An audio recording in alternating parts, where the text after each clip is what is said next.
I was messing around with yours and Neil's name yesterday. Oh, I didn't see it. Oh, sorry. You must have left before I changed it. Oh, probably. Why? What'd you change it to? I made you Robbo 1 and him Robbo 2. Oh, oh, geez, that's good, hey? Yeah. Sounds like fine china. Yeah. Dinner bell.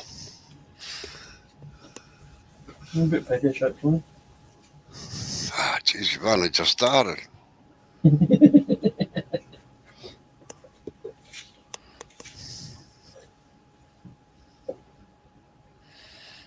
All right, folks. Today we have Robbo.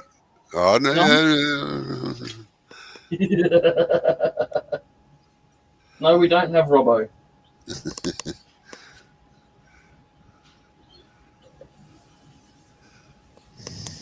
Got Robbo's clone. Just playing around with the cameras, that's all. Did you have a really good... Oh, G'day, Chris. how you going, Chris? Did you have a really good look at that picture that JP made up? Yeah. Yeah. You see the pen kit on the table? Oh, yeah, I noticed that. I didn't see that till later, eh? No, I noticed this. I noticed straight away, and then he put the Union Carbide thing on my shirt, and then the carbide chisels in my hands and on the bench, you know. Yep. But he got the same response as what I gave everybody else. Fortunately, he knows that it doesn't upset me, so. No, Chris. No, it's Robbo.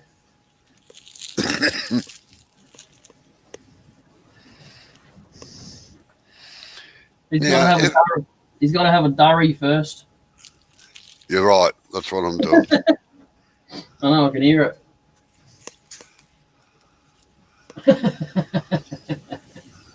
You thought what was real? Jeez, Chris. Real? Chris, you can go and sit in the corner too. And wash your mouth out with soap.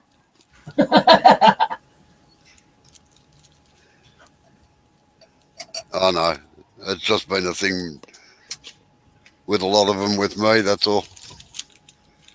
And like I say, my skin's thick, doesn't insult me or anything else. As I've said, there's a use for carbides and there's a use for not using carbides. So. And if Jamie ever comes to Melbourne, he'll find out what that use is. Yeah, that's right. Since his sister lives in Queensland, that won't be a possibility now, will it? No, well, that's right. Oh, you never know. I might see him in Queensland, though. Oh, yeah. Oh, she's going on to the... Ah. Yeah, you were having some trouble or something, weren't you, with a spindle gouge or something, Chris, a little while ago?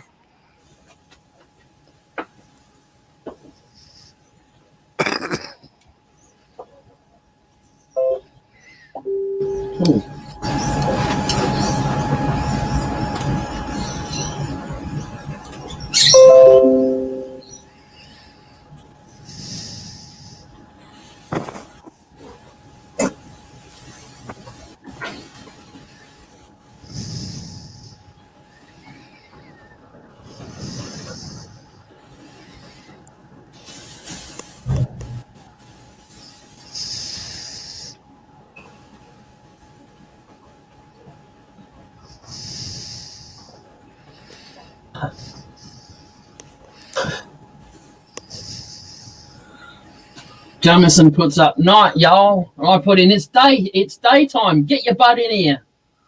Yeah, it's daytime in here. Night time for them, no. Oh, don't spoil the fun.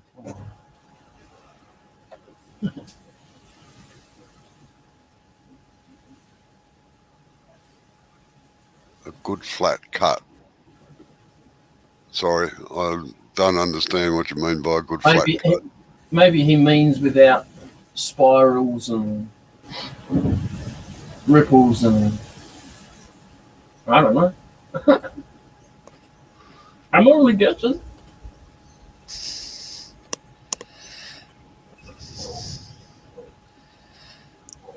Did you see what I put up? The photo I put up my nemesis, Blackwood. I haven't seen it yet. My second nominated picture. It's Oh yeah.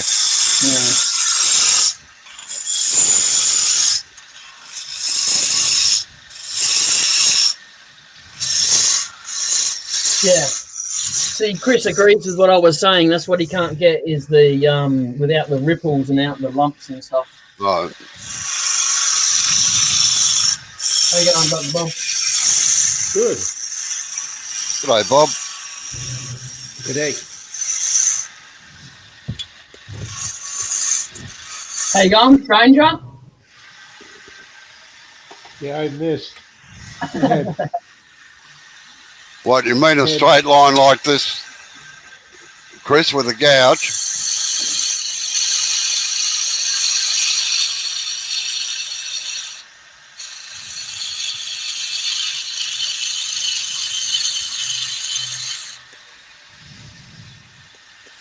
No, that's not straight. Do it again. No, Right there, you missed the spot. Put some style into it. I will, don't worry. Oh, paybacks, you know.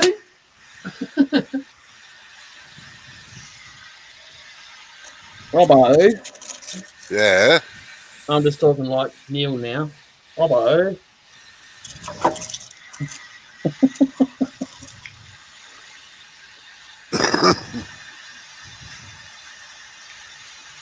Well, you are rubbing the bevel. If you see behind there, there's the bevel there. So just, oh wait on, I'll switch cameras. Tailstock one might be better. Yeah. So you bring the bevel down and the bevel is still riding.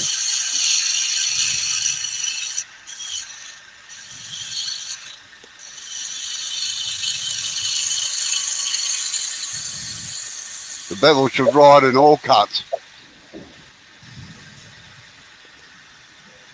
If it's not riding, Chris, then that's mostly where you're getting your ripples and stuff from. Yeah, as soon as you lift the bevel off, it's a scraping cut. Even I can't. Like I can get it round there and still get a straight cut, but it's just, that's virtually scraping.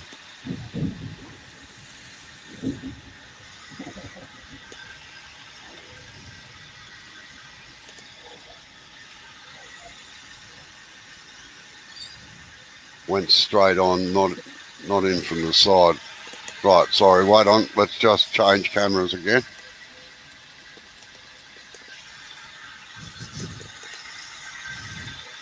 What, you're coming straight in like this? Rather than around from there.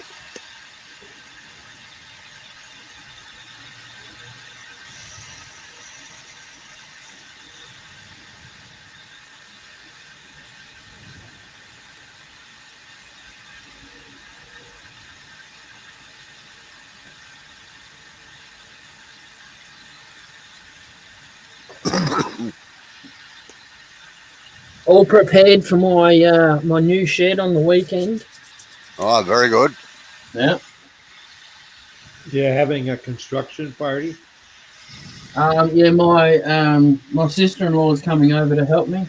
So it'll be myself, my sister-in-law, and Amber. Hopefully, we can knock it out in one day. It took me nearly 2 weeks to do it by myself. This one, anyway.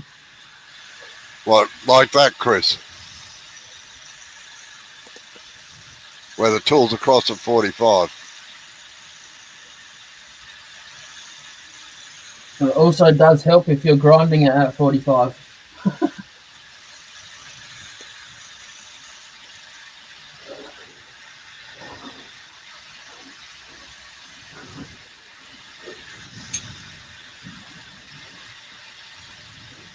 Chris, do you want to come into StreamYard so we can make Yeah. the exchange go a little bit quicker?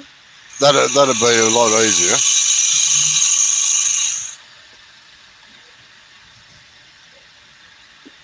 There's the link, Chris, if you can get in. Well, Robo, when I watch you do that, I feel good. I use the same trick of keeping my finger running across the tool rest to help me make sure it's straight. Well, and not moving in and out. Though I have the same problem you do. When you come across and then you go over the obstacle, you actually lift off of it. yeah, no, I Now can't get it. you're lifting off. Yeah, because you leave that little fish hook there. Yeah, That's what my grandfather used to call them, the fish hook.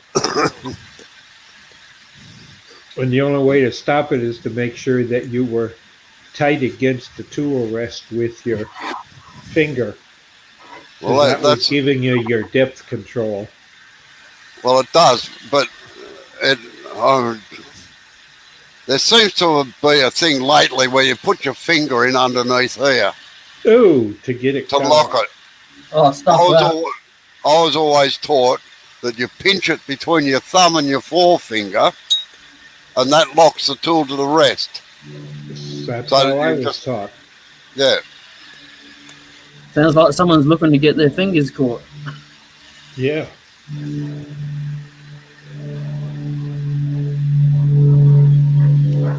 Because the closer the tool is to the wood, the less chance of vibrations.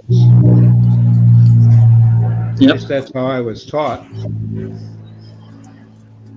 yeah. Chris is going to come on. Yeah, good. seen that.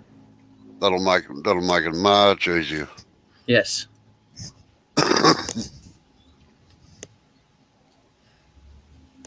So a while ago, a couple of years ago, I got some. I found a company that prints circuits on plastic, and Like circuit boards. yeah, but they print them on clear plastic. Yeah, And I ordered they did a couple of free samples, so I got a light, a heat pad, and a little thing, a little element to go inside a heater. Oh yeah. I'm using the light one at the moment to try and construct a light, and I'm going to magnetize it to the inside of my tool rest. Oh yeah. So you can hollow out. Yeah, so Like I can that. see it a bit better. Yeah. Yeah, like they all do with their LEDs. Yeah, well, there's an LED, but it's attached. It's one of those. It's like a small one that's on your phone. Yeah.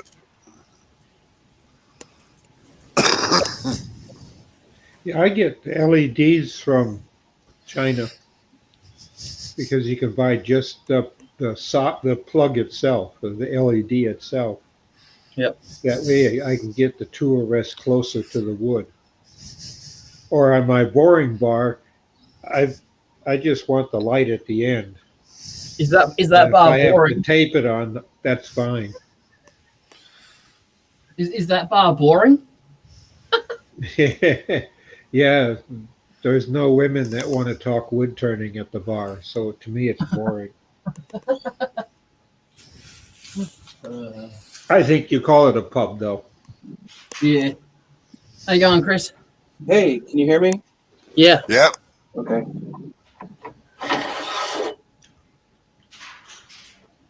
All right. One more contender. Look out. Oh, Neil's coming in too. I have to remove my pen setup. I made a pen earlier. Whoa! How you going, Neil? We're watching Robbo today, but Chris has just come in and you've just come in, so go back to Robbo. Cool. What are you doing? Robo, speeds and codes? Yeah. How'd you guess? Though the beads are pretty flat. Yeah, he's making really small ones. Oh, I thought you hadn't even started yet. Are there beads there, are they? Yeah, can't you see them? Look really closely. Look. Zoom in. They're small. They're small little beads, Neil. Yeah. Small and little mean the same thing, but okay. Sorry. Amber You does the same. might even think they're a vibration. Are you trying to copy Jay's beads, are you? Ooh. No, I haven't got that talent. That reminds me. Thanks, Neil. Thanks for reminding me of that. It's like that bowl you're doing yesterday. You're supposed to do a nice rollover and it end up being a donut. What donut? What are you on about? That hollow form you did yesterday. The Look, one that's on there now. I made it rounder. Yeah, but you'd round there, but you rounded the other face as well. Yeah, instead of leaving it flat. Yeah. What bit? On your right hand side. Your right hand side. At the hole, Yeah. you rounded there. Yeah. Why? It's supposed to be a hollow form. You made a donut. It's hollow in there. It goes back in that way. Yeah, but the entrance. Anyway, doesn't matter. It's just He's the art. You can't argue with an artist. Yeah, That's just why shut we up call and ourselves water it. artisans. Bloody hell. So, Robbo, do you want me to put Chris up on full screen so you can see it? Yeah.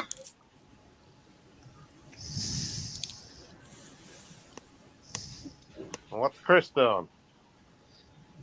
Right. Now, your first mistake, Chris, is you're not moving. Uh-oh. He's moving his arms, not his body. Yep. And he Move hasn't, your body. his headset's not in his ear either. Okay. Wait, Yeah, let me- you gotta do the waltz. Yeah. No, light tango it is. Yeah. I thought it was the light The shuffle. Turner's dance.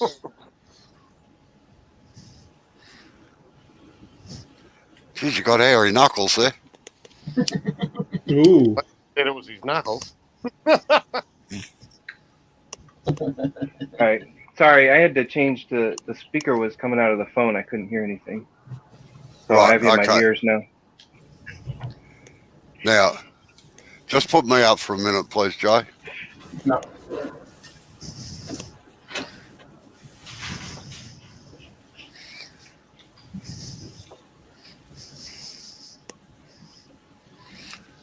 If the tool starts at that angle there like that, it should finish at that angle. What you're doing is sweeping like, wait on, I'll back the camera back a bit. Oh yeah, I know what you mean. You're pulling with your hands instead of moving it with your body. You should be swaying. So the chisel maintains that angle all the way down the whole length of the timber. Okay. And if you run out of step, which on a piece this long you won't, you've just got to take a step to the left or the right. But if you start there, it should finish there. Not by your hand movement, but by your body movement. Right, put him back up again. You're going to be cameraman today, Jay. I can see that. That's fine, because my foot's a bit sore today anyway, so it's fine. Okay.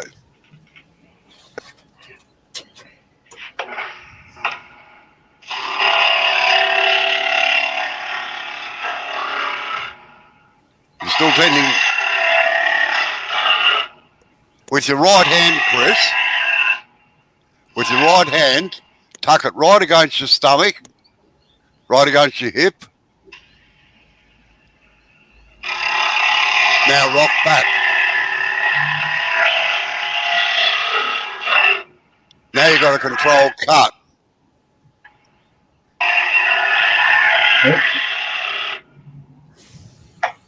Right. Right. You Like gotta, I was going to say too, Chris, one thing that I keep getting reminded about is to maybe step a little bit away from where the tool's going to end up, step to that side, and then lean back where you're going to start the cut, and then just lean, Oh yeah. go across like that. Then you got your footing where you need it to be to begin with.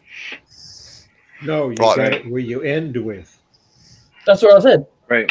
Start where you're going to end, and then sway back, and then start the cut, go across. Right. Just take it down the round.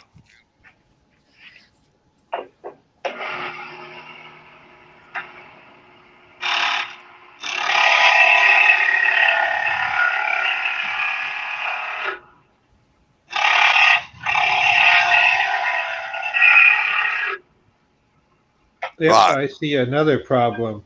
He's too close to the shelf with his elbow, at least in Yeah, the camera yeah. angle.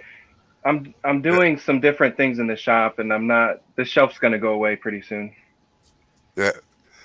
The other thing is just do another cut and drop the handle a little bit.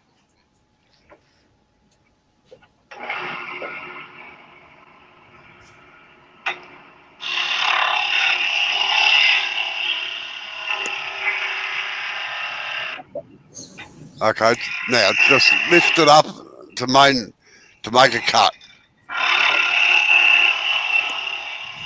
That's better. Good. Okay. Well, that's the roughing gouge. That's easy enough. Yeah. Now, what's the other problem you're having? So I would go in like this Right. and try to ride that bevel, but you were going straight across. No, I wasn't actually. Oh. You can do it. You can do it straight across. The biggest problem you have, you're holding the chisel horizontal instead of 45 degrees down at the handle. Well, There. yeah. Okay. Right down Like here. that. Yeah. Right. So just make a cut now with that and see how you go. Just give us a look at the tip of it first.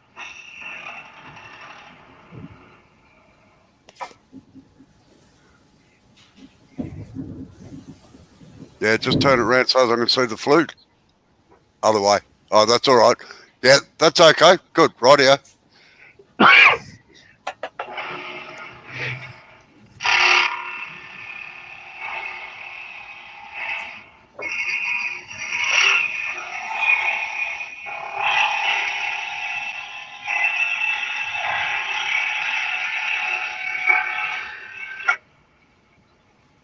Now, the old rule of turning, Chris, used to be 45, 45, 45, right? 3 45s. Yeah.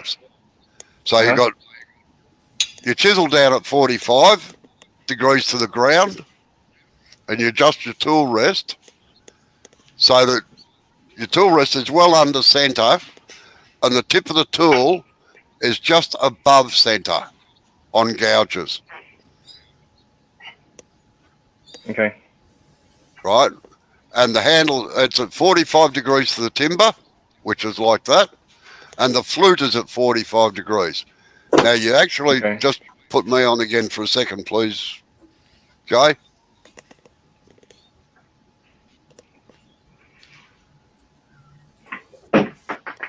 And you should be cutting just there, just off you never cut right on the tip. It's always just off center, depending on which way you're going. If you're moving this way, you're cutting down there. If you're moving that way, the cutting edge always has to be supported by the tool rest. So give that a whirl.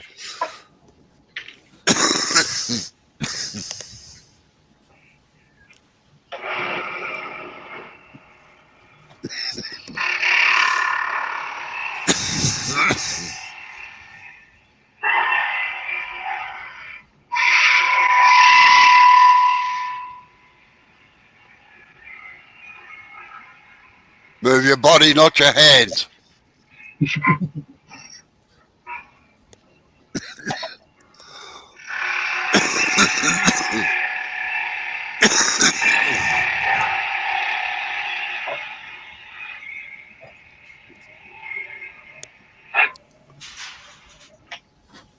I think that's what I was doing. Is I was just standing here and moving my hands, and it was getting like I couldn't get it flat, Yeah, right. straight flat. All your left hand is doing is holding it down on the rest and guiding it along the rest. That's all it does. It Yeah. shouldn't be exerting any pressure. In fact, just to show off a bit, here you go.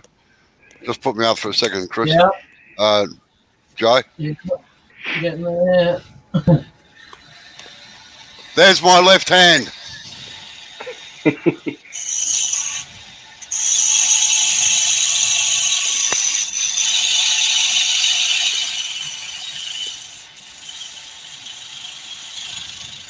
You can do it one-handed. Yeah, Well, you can't, but Robbo can. you can. Yeah, Yeah. I'm not going to do that. Right, No, right on on. camera If you really want to see something, and I am really showing off now.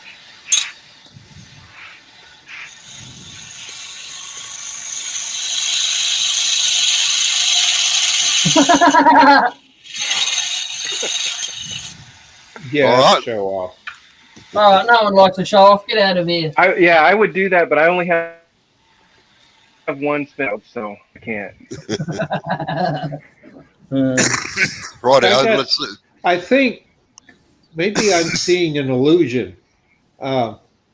If I can you take and put your arm dead against your body and your forearm straight out? What, like The this? lathe is too low. Yeah, it's a fraction too low, I think. But no, It's low, stand You up bend straight. over to do it. You're not standing up to do it. Put your hand on your shoulder, or up on your, like flat as if you're swearing allegiance to the flag, right? Yeah. That's it. Now the crook in your elbow should be just lined up with the centre, or a fraction higher. The centre should be a fraction higher. Good So that night. lathe needs to come up about 2 inches by the look of it. Last time I was on, I raised it up 4 inches.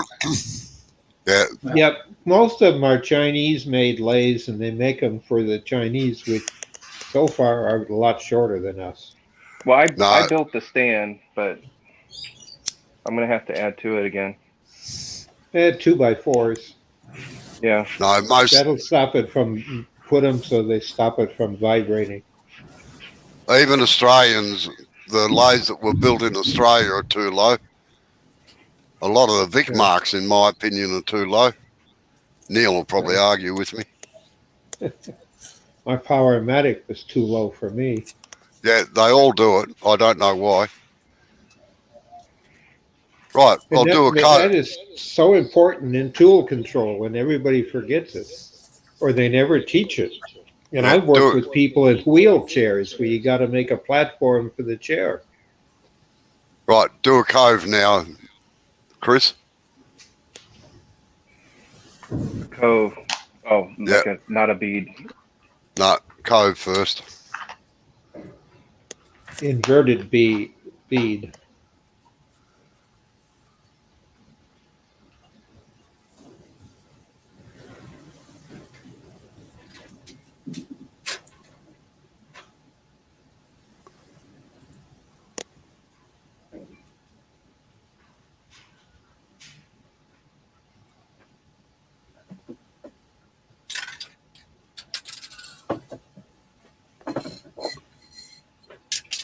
Okay, right.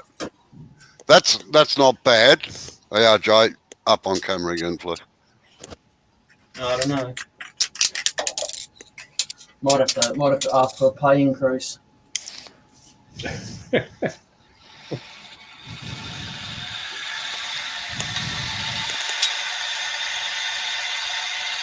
When you start the cove, the bevel should be nearly at right angles to the timber, right? So as you get the support for the cut.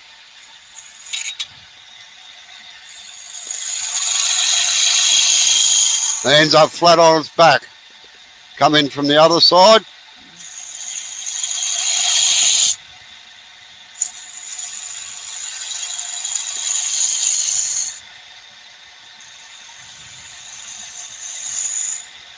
And you never come up this side here like that, like I see a lot of people doing.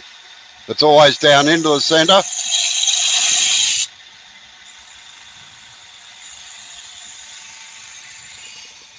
And it should be just about flat like so. Now I don't normally put it right over like that because I've locked it with my finger and my thumb here, and then pressure against the tool rest holds it. And I generally start at about 45. But that's production turning, where you're trying to just save every second you can.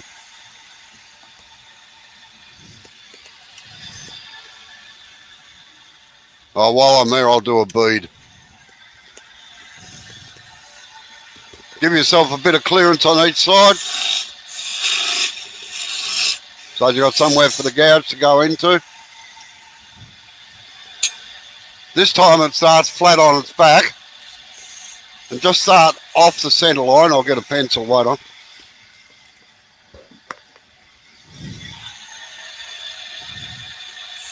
Little trick, mark about a third of the way out on each side of the line. Just nip this corner off. Come up to your third line there. And roll it over.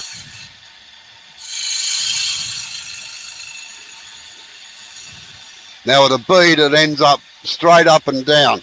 So you start virtually flat on its back, just cutting off from the centre, and just roll it around until it ends up flat. All right, try that.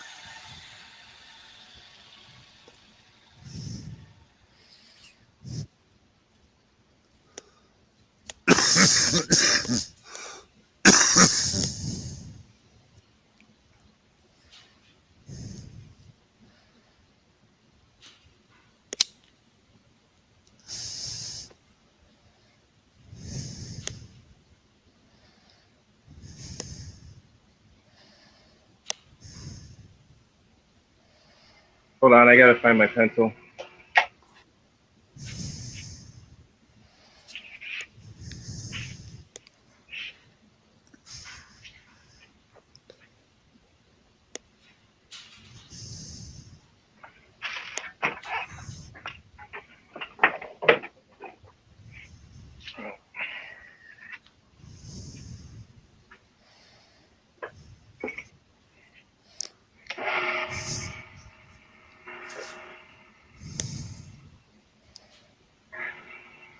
Another little trick, Chris. Always, whenever you're marking out like that, always make sure that the end of the pencil that you're putting against the timber is downhill. Right.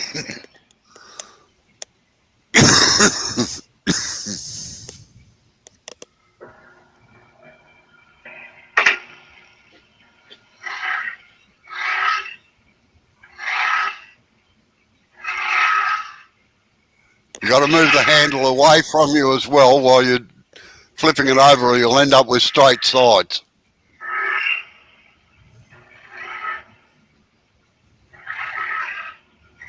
That's better. Okay. Now that one, you pull it towards yourself or rock backwards a bit.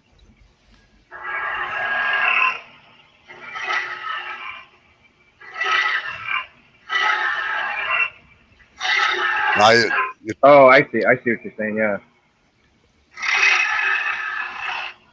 all right, that's better. And it should end up with the flute completely shut at the bottom of the cut.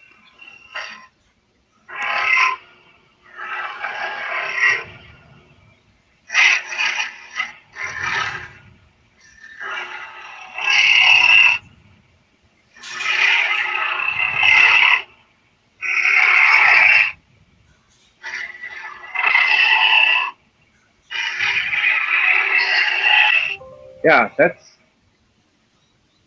half is nice.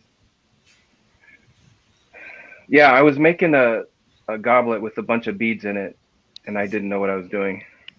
It came out all right, but it took me a while. That would have been a lot faster. Cool. Well, it's just practice now. That's all you can do. Yeah, definitely.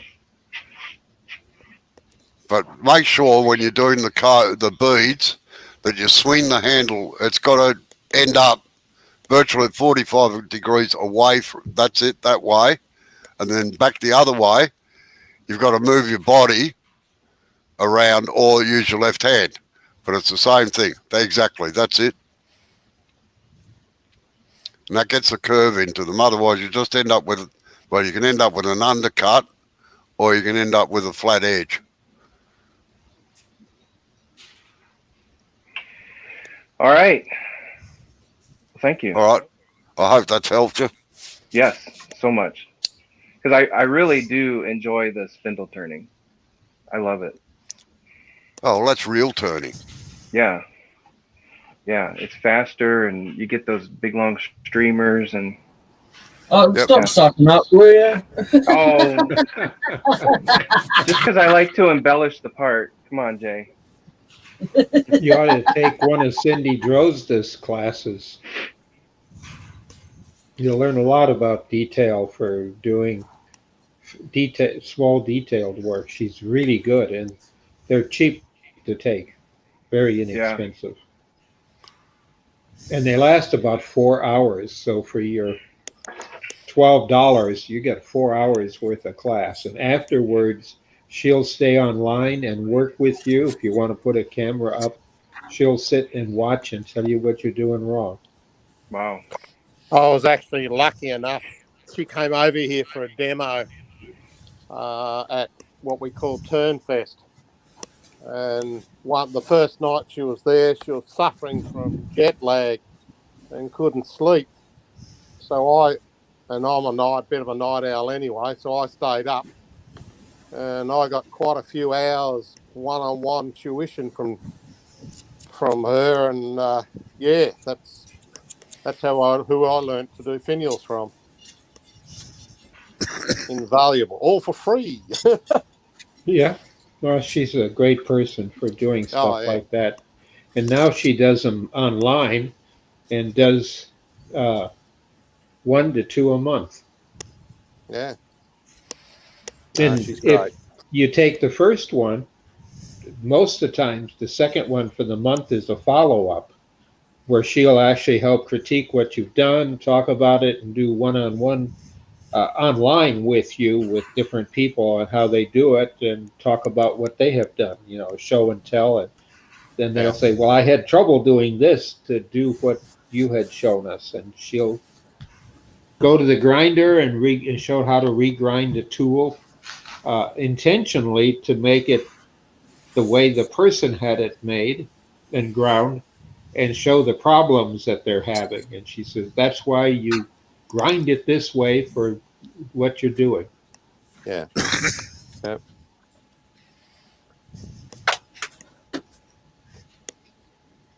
You need $12 for 4 hours worth of class. And if the follow-up one's about 4 hours too, so it's 8 hours for $12. Cool.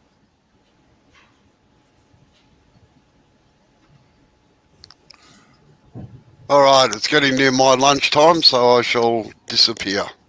All right. Thanks, Robert. Okay. All right, better catch get you back to later. work myself too, so I'll catch you later too. Cheers. Thanks, guys. Bravo. See you later. See ya. Bye. Bye.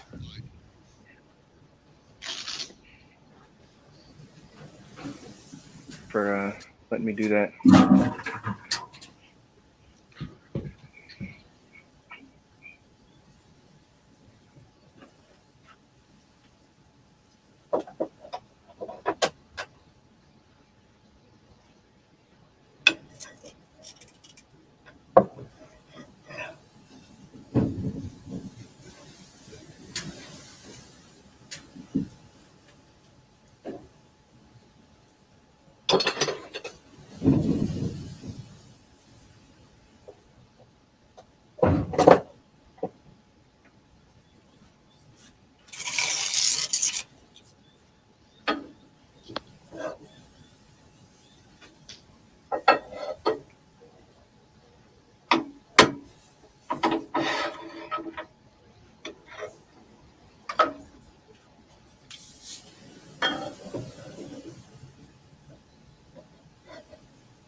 So I'm going to be daring and give the giant hollowing tool a go that Robbo gave me.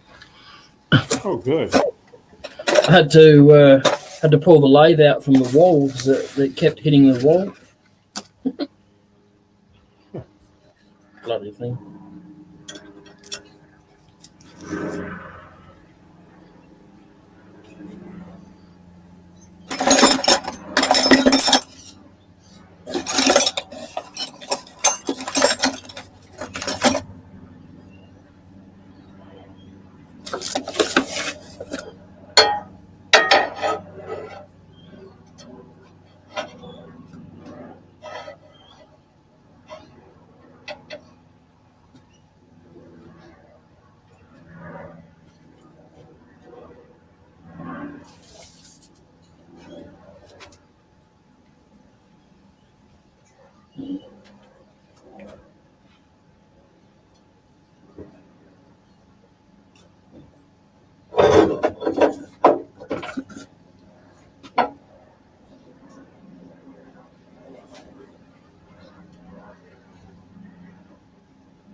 That goes.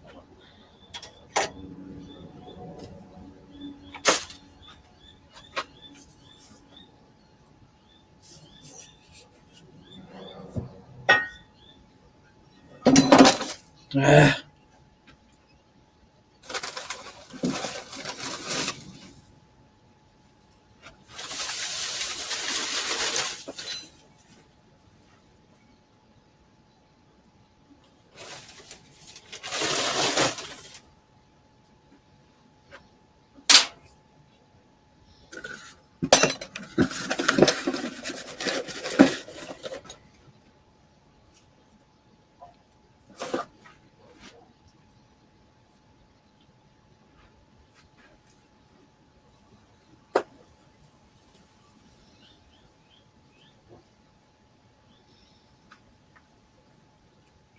All right, Jay, I'm gonna go back to the chat. Family's watching a movie, so I'm gonna join Okay. them.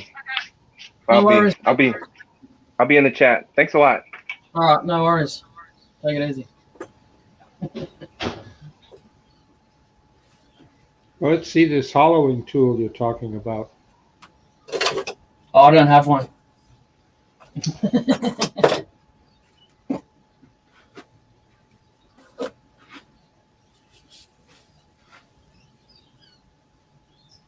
Oh. Okay. So I've made the hole big enough for it to fit in just.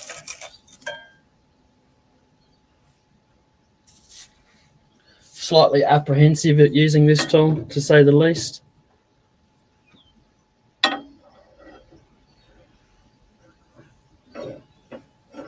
The big trick is keeping it flat on the tool rest. Yep. Because the cutter overhangs it, it'll want to twist it. Now it's a bit tricky at the moment. I might have to go back to the carbide. I'll see if the adjustment that I've set the tool at doesn't fit in the hole now. So.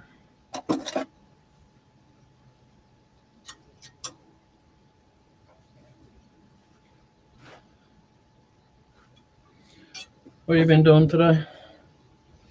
Oh, we've had high school graduation stuff going on. Oh yeah.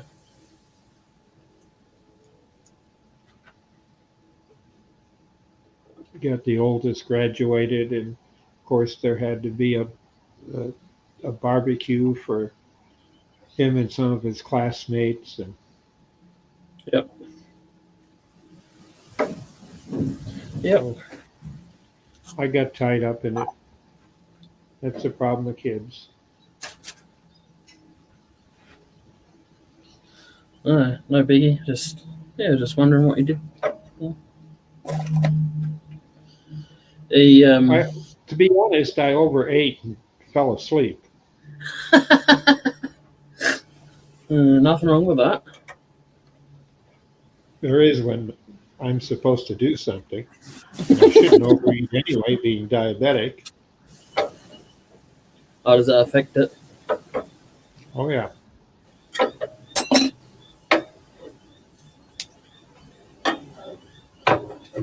No, that's not gonna fit.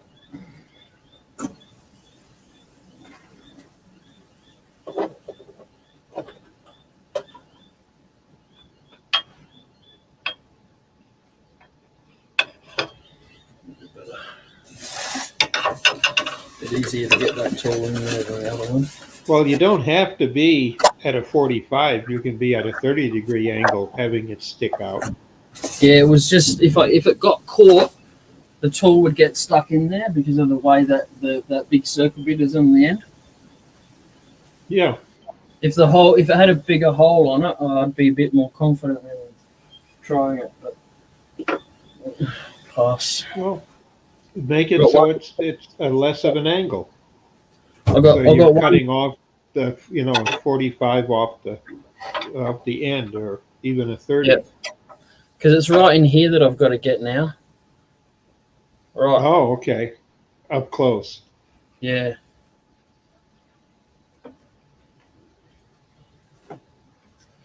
That's where I like a hook tool. Yep. Or a gooseneck or something. Yep. Yeah, I'll get there eventually.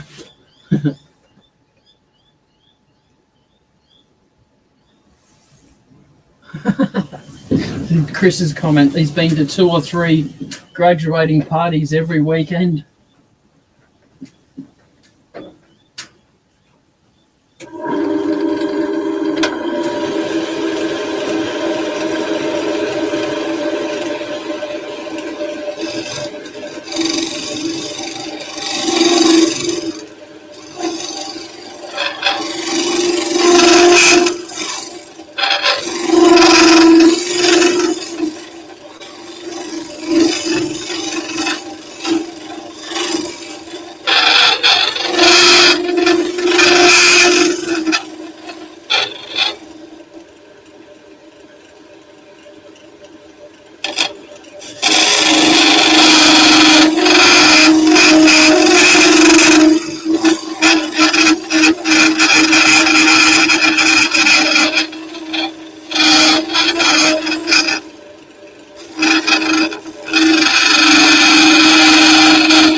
Is that vibrating on your tool rest?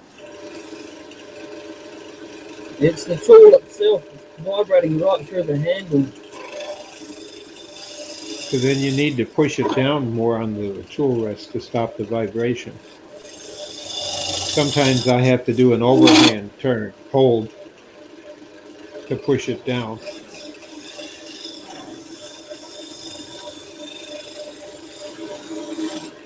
The wood's got a lot of cracks in it, so it might be that. A little bit.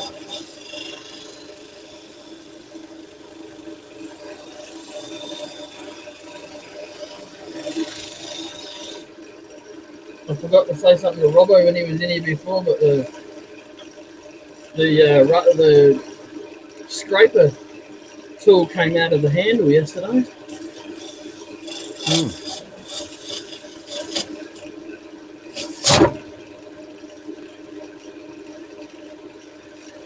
You got to make sure it's held down tight.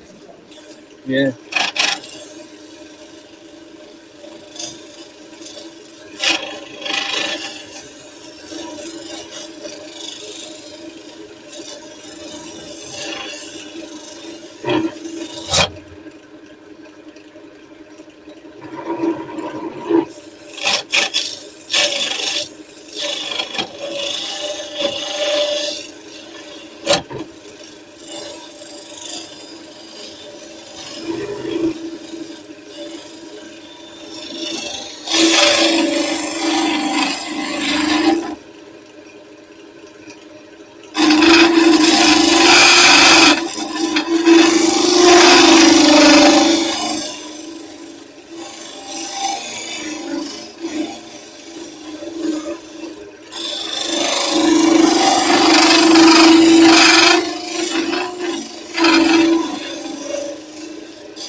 So what you been up to today?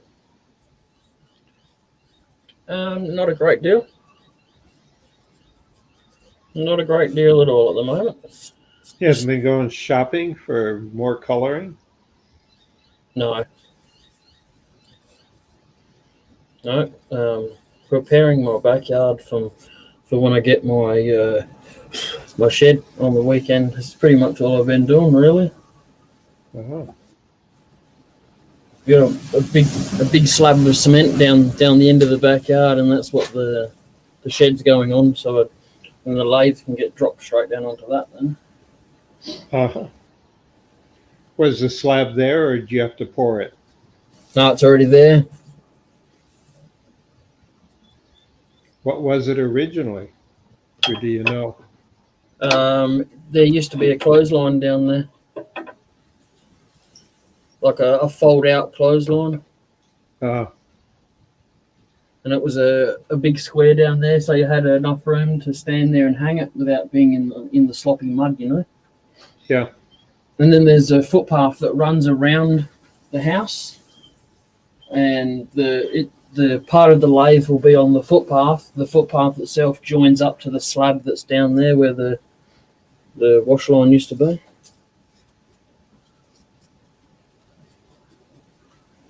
It'll be something like that.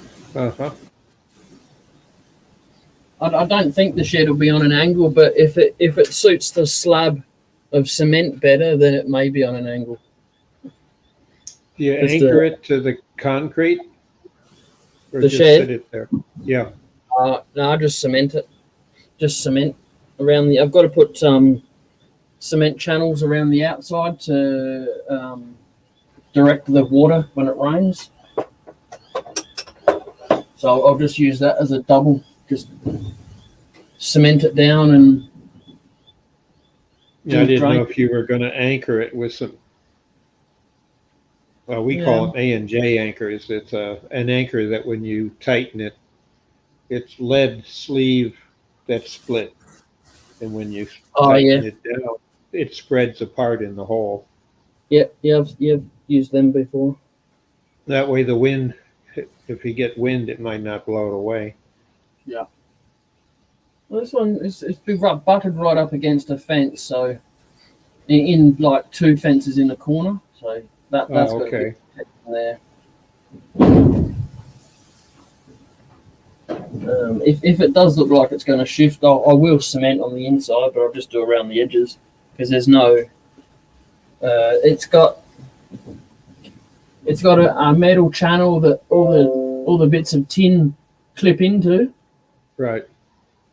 At the top and the bottom, but that's it. There's nothing structural enough to actually bolt it as such. Not through that channel?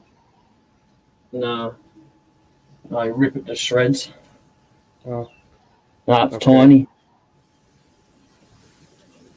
It's something you'd have to lay down some strips of metal or something before you put the shed down, Uh-huh. and then bolt them down into the cement or something. I don't know, something like that. But I should be all right because I didn't really cement this one down. I only did the outside so that it again to direct the water into a different direction. That was all really. You're a jack of all trades. Yeah, and a master of none. Yeah. That's the best way to be. That means you're still learning. You got enough power? Sorry. You got enough electricity, enough amperage to Yeah. handle it? Yeah, it's where the cords will be connected up to. There's nothing else. No power gets drawn from there other than what comes outside. So I've got two 40 plugs inside the house to connect my extension cords up to. Each on a separate fuse? No. Oh. No, I think it's on the same.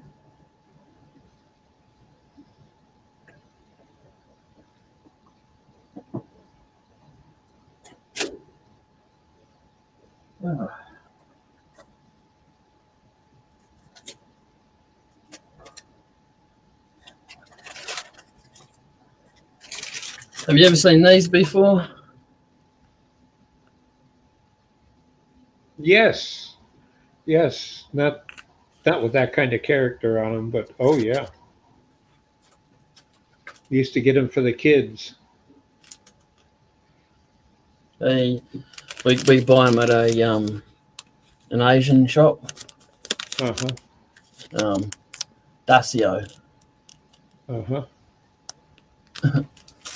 It's like get 10 packets, 10 for $2.50. Keeps your hands warm. Yeah, or a body part.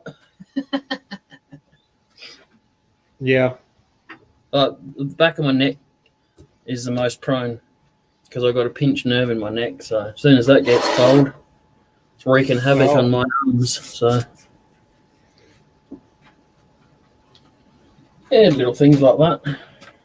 I know what that's like.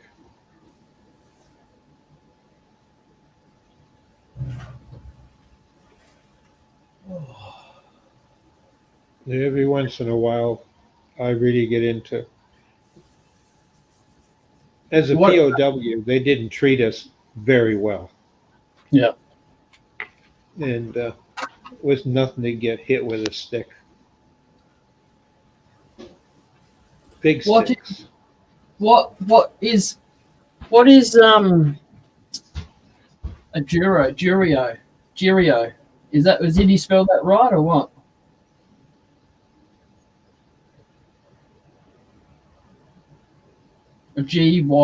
Gyros. What's that? Gyro. Is that a food? Yes, it's a sandwich. Middle Eastern. Okay. Excellent. It's a mixture of meats that are roasted roasted. They make it into a big ball or a big tube and put a spit through it, except this spit has them rotating horizontally or vertically, and the heat comes from behind. And that way the outside cooks, of course, first. And then they use big knives and they cut pieces off of it. It's like a big meatloaf. Oh And yeah. the pieces of meat, the mixture of meat plus the seasoning and all. And different families and different regions of the Middle East and other countries have started doing it now and roasting it similar. But excellent. I love gyro sandwiches. We do I something call it similar to gyro. that. They call them hero. We do something similar to that. I know the meat. How you're talking about how they cook it. It's like it's spinning, rotating, but it's being heat cooked at the same time Yes. on a long pole. Yeah. Right. We have a thing over here called gyros. Do you have them? Yes. That's same thing. That's what I thought. I've heard them called euros. I've heard them called gyros. I've heard them. Yeah. But what you're doing is you're still bastardizing a language. But they're excellent. I love them. And in tahini sauce, which is a cucumber-based sauce. Yep. To die for. Yeah, they over here they've gone to the extreme where instead of getting it on a rolled up on a pita bread or something like that, they've got a takeaway container, and they I'll have to show you next time I buy one. Amber and I eat the small one between us, and we still can't eat it all. You buy it by the pound? No, we just buy it from the fish and chip shop here, hot food shop. No, I mean you buy it by weight. Yes. No, you just it just comes in a styrofoam container Okay. about that big. But By volume. yeah, it's pretty big. So normally, when we get a small meal somewhere, I'll have one and Amber will have another one to herself, but not this place. Yeah. And to me, the white sauce that goes with it, they call it here a tahini sauce. There's several, like, depending on actually what part of the country the people are from that made it or learned it from, because the sauce varies drastically as you visit different countries. Yeah, that's the What same goes in it. with the garlic sauce. That's the main white sauce they have in the gyros here, and that's Yeah. the same. Each family has their own recipe way of doing it. Yep, that we have a version of garlic too. But that's teenagers, they love it, but it's lousy for making out. It's a popular thing to drink here when you're coming home from the pub at 3 o'clock in the morning. I mean, not drink, to eat when you're coming home from the pub, you know. And you want something to seal your hunger. Yes, here too. The city over from us has the largest population outside of the Middle East. Yeah. And the restaurants, there's tourist restaurants that are always full of, I call them tourists. Yep. Because there's a couple of restaurants that I go to where the kids translate for the adults because it's just local families that go there. Yep. And the food is, to me, much better because the places that people from the city of Detroit that go there for, like you'd go for spaghetti and meatballs from an Italian restaurant, okay, you know, or fish and chips. But if I want Middle Eastern food, I want it not the Americanized or westernized style. I want it the way that Mama used to make it. Yeah, And definitely. there are a couple of places off the beaten track where none of the adults speak English. If they do, they don't let on. They let the kids, the high school kids, and that sometimes middle school translate. Yep. But they give you a menu with pictures, and that makes it easier. You just point to the picture. But the food is fantastic, and they never stop bringing it because the rationale is you eat until you're full. Yeah. And then there's enough to take home. Yep. Yeah, there's one place here like that's very similar to that. They're run by Middle Easterns, and you don't hear any English in there. And all their menu are on pictures as well, and it's a charcoal. It's the charcoal smell, cooking charcoal Yes. throughout the whole Yep. place. That's the way it's done. Yep. And that's how I judge the authenticity of the food. Any food. Yeah, there's a couple of places around here that are like that. If it's not ran by the people that live in that culture, then we don't buy it. Yep, that's like us for Mexican food. There's a ton of fast food chains that sell, they call it Tex-Mex. Yep. Which is a mixture between the two.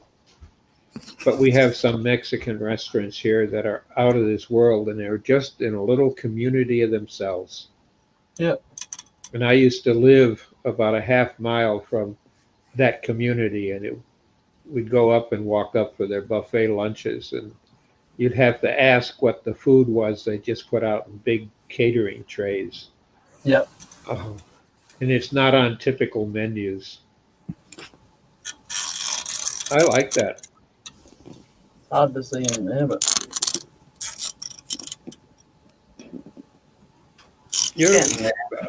You're getting good. You're developing a real good talent. yeah, thank you. Now, So- an oil finish on there is going to make that really look nice. Yeah. I've got Or some. if you wanted to be fancy, you could always get something and put in the grain and then sand it down, off the surface so the grain with whatever you put in the grain is still there because it looks like an open grain. Yeah, I thought it was going to be a bit more than an open grain. The amount of cracks that are in it. No, those are character lines. I thought it was just going to go. Oh, I've been working on something where I'm sitting at my lathe doing it because I haven't got a workbench anymore. So I made my lathe into one. Yep. But my big power tools are sitting on a bench, but there's not enough room to work. And I enjoy it, just sitting there with tablet suspended and watch other people's videos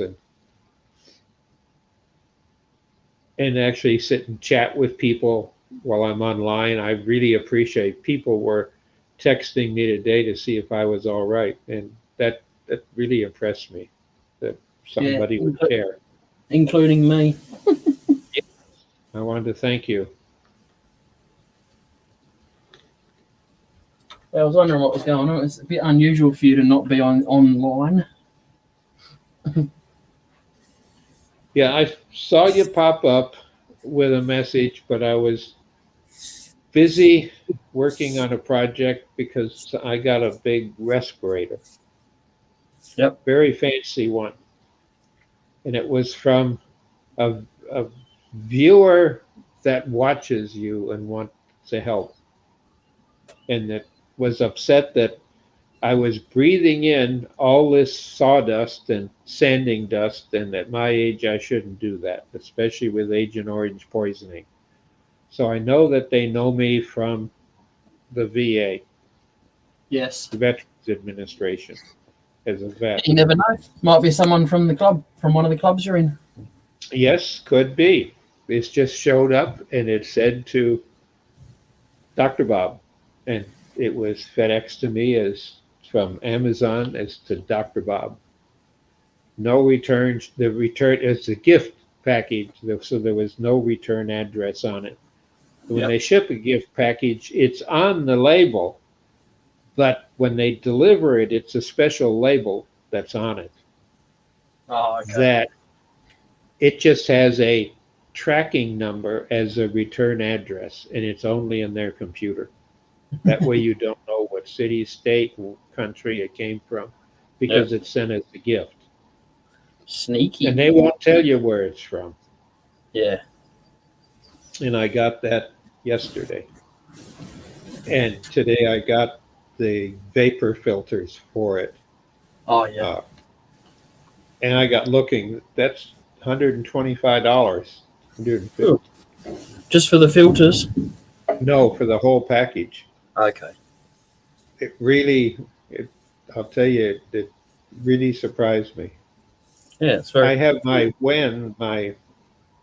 helmet that when I mean, it's got the air and everything when I do turning on the lathe, when I'm Yep. afraid of having dust and stuff, I'll wear it. But this is because of all the sanding and the other stuff. It helps protect.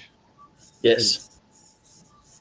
This is my birthday month, and that's all it says when you look me up. Birthday is June. What date is it?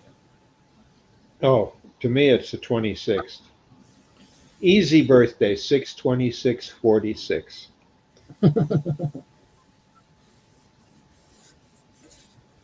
All right. But it just appeared, blew me away. Yes. It's very generous.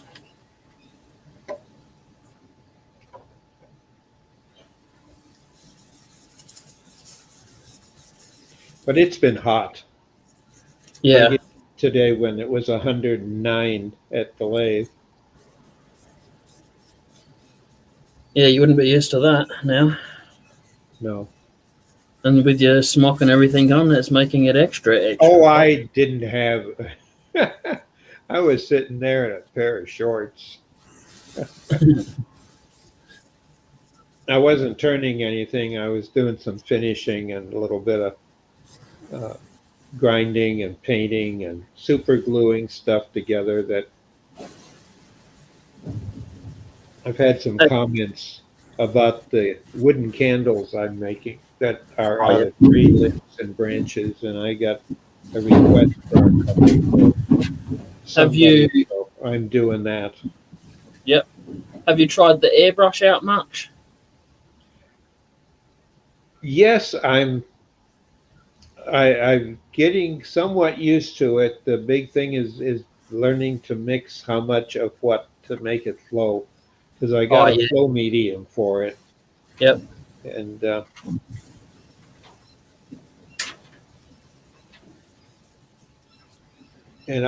I've got two of them now,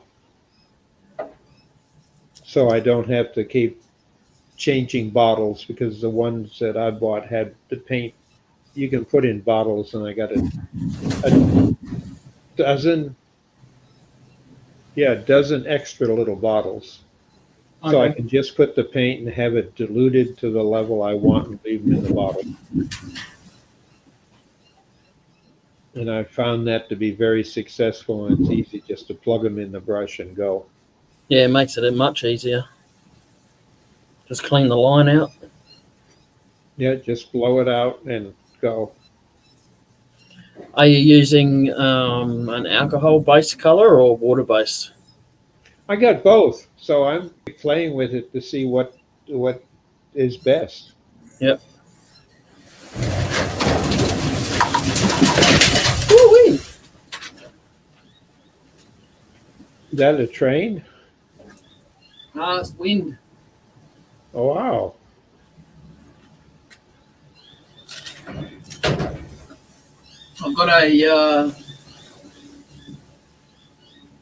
I've got a weather buffer on my shed. I've got clear corrugated plastic going across my shed roof, and it's all kept off of the roof by about maybe 5 inches off the roof, so that it's got that bit of air gap underneath. Uh-huh. I mainly get it for summer, but it seems to be paying off for winter as well, because I've made a slight porch so that I can walk out of my shed and not get drenched. Good.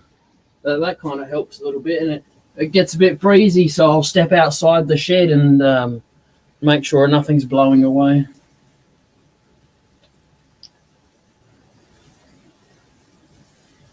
Neighbours have got dogs, so last thing I need is a pather being flung off of one of the bits of plastic. Yeah. Well, the pathers generally don't move, but I don't know how strong the wind is going to get. If they start moving, you got a Wizard of Oz level storm. Yeah, well, it's quite windy here today. Are you in a major community on the outskirts of one? I know you're not downtown in one, or it depends how big it is, what town is. No, I've more. lived in a few communities where it was, it all went along one street, along a Yeah. lake, and that was the whole city. I've got a lot of paddocks around me. That makes the wind a lot stronger. And there's a college right next to me as well, so they've got a massive oval. Okay. Pretty much all paddocks or school ovals around. What do they teach at the college? It's basically just a high school, but it's called Xavier College. Oh, Just a private? yeah.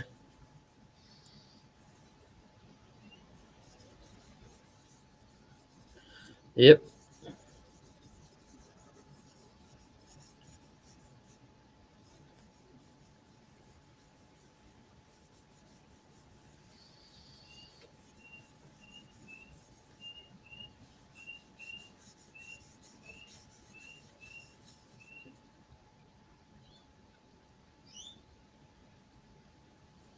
Probably should have put that on before you put your other coat on, so it Oh, would it's soak just- in.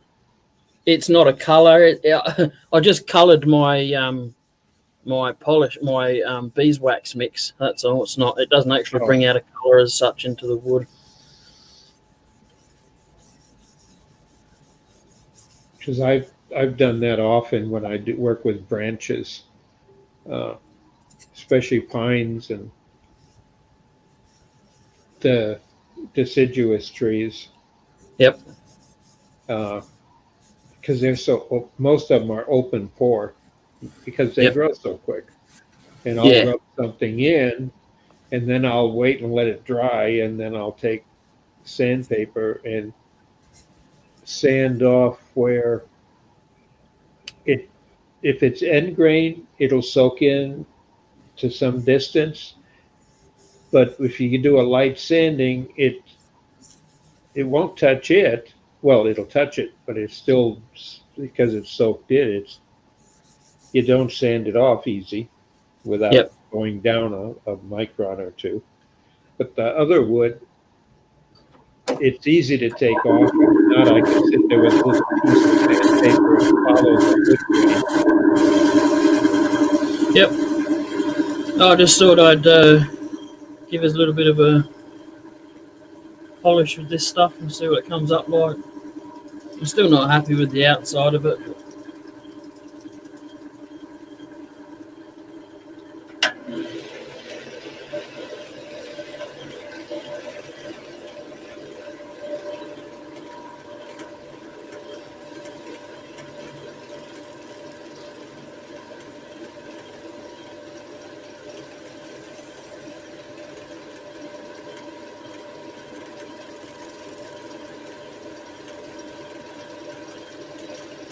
Yeah, the kids have all gone to bed, and their excuse is, I got school tomorrow.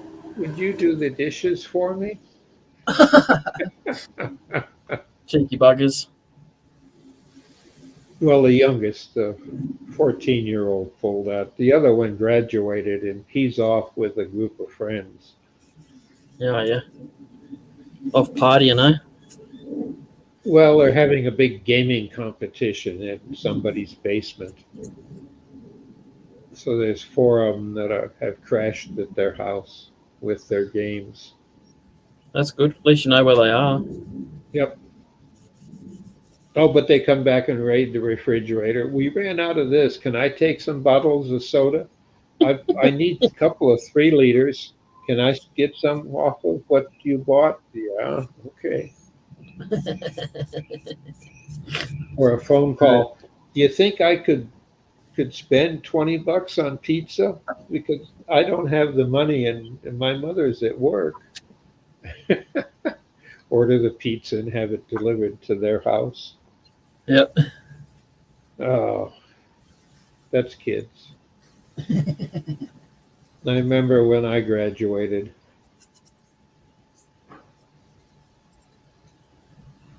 You get that idea that you're an adult and you're free to do what you want and all these big things, and enjoy it while you can. Then you wake up to reality.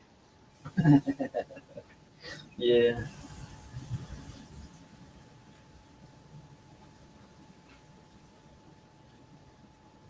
Well, I reckon I might knock it on the head. Alrighty. I'll load the dishwasher, and I think I'll go. Well, it's 10:40, so I'll go lay down and read for a while. That's something nobody here does anymore. They all listen to audiobooks. Yep. I They love- wouldn't know. They wouldn't know what an old book smelt like if it bit him in the bum. Yeah, I know. I've got a bunch of them here, and they keep saying, "Why don't you get rid of them? You've read them all."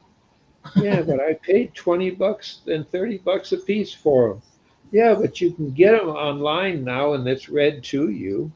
Yeah, I know. Yeah. There's So nothing I like an got a old book. bunch autographed by the author. Yep. And there's a few I just am not going to get rid of. I mean, the one of them, I have 3 that were written by the directors of our Central Intelligence Agency, and one of them,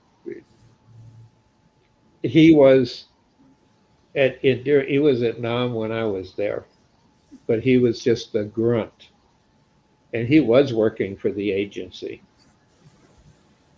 He was a college kid, and he became director Huh. over the years of the agency. Yep. So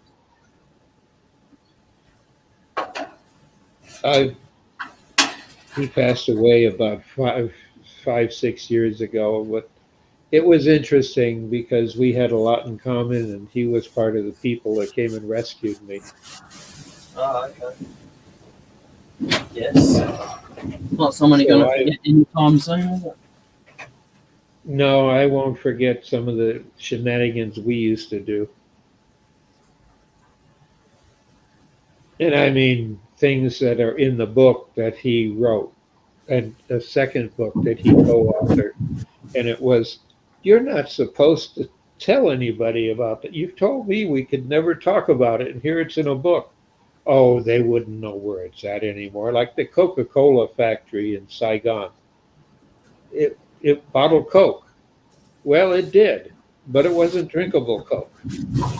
It was powdered Coke, Oh, okay.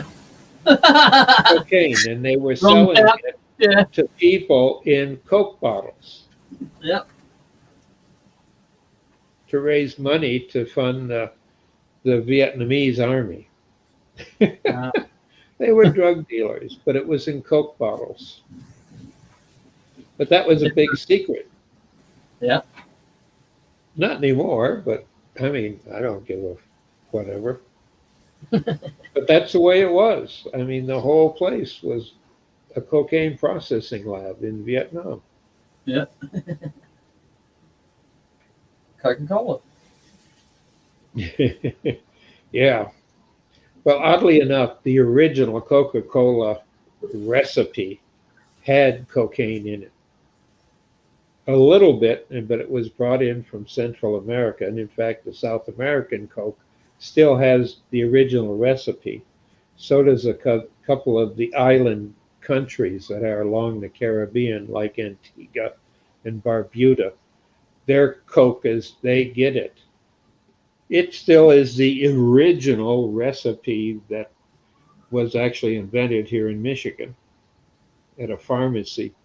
And it was to make you feel better. It did, because it had cocaine in it. It was used as a painkiller before they found it was addictive.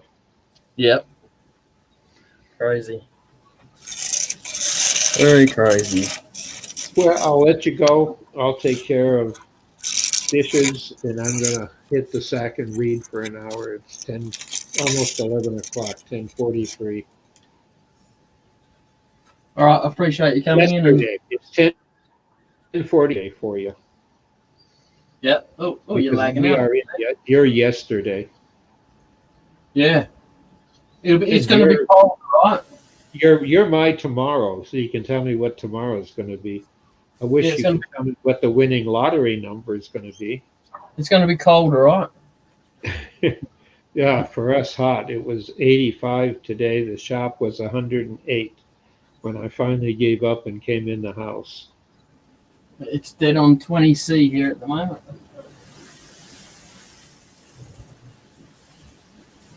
Yeah, I don't know what it is outside. Alexa, what's the temperature outside in centigrade? Right now, it's 81 degrees Fahrenheit. Tonight, expect a low of 72 degrees. Alexa, what's the temperature in centigrade?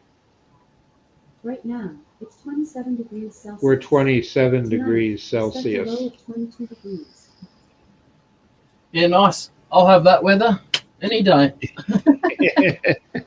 Yeah, we still have the air conditioning on. Once it's turned on for the season, it never, well, it I won't say never gets, it doesn't get turned off, but the thermostat is like locked so the kids can't play with it.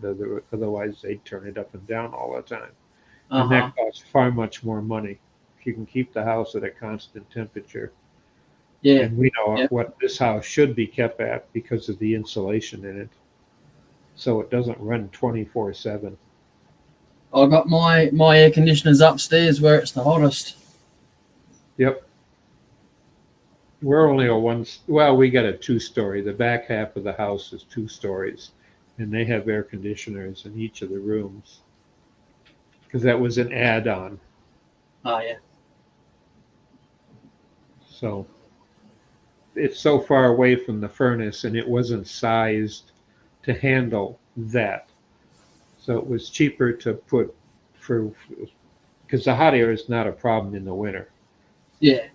Because I got fans that'll actually in the duct that'll help blow the hot air upstairs and kick in whenever the furnace is on to move the air up. Yep. So and the ducts have dampers on them that open and close to keep a temperature upstairs at the right temperature. What about the duck poo? What do you do with the duck poo? You said you got ducks. Dampers. Oh, the duck poo. No, not ducks. Quack, quack. Duct, D-U-C-T. I know what you mean.